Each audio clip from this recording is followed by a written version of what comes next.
Today we're going to install some new headlights that Termitor sent us, and then you'll see the huge difference in how bright these shine over our old ones. Included in this box are a pair of H11s as well as a pair of 9005s. And just to compare the physical difference, on the left here is what the Termitor H11s look like compared to our old Silver Star Ultras on the right, which we just pulled out. And here's what the 9005s look like side by side. On the left is the Termiter, and on the right is the Silver Star Ultra. Again, the size difference is obvious, and then the bulb is also different since the Termiter one is an LED bulb.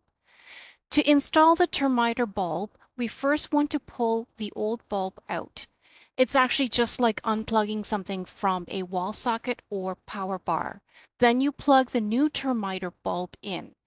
Double check to make sure it's tight, and then insert the bulb end into the headlight hole just like you would a key into a doorknob. Then turn it and make sure it's locked into place. And here are all four bulbs replaced.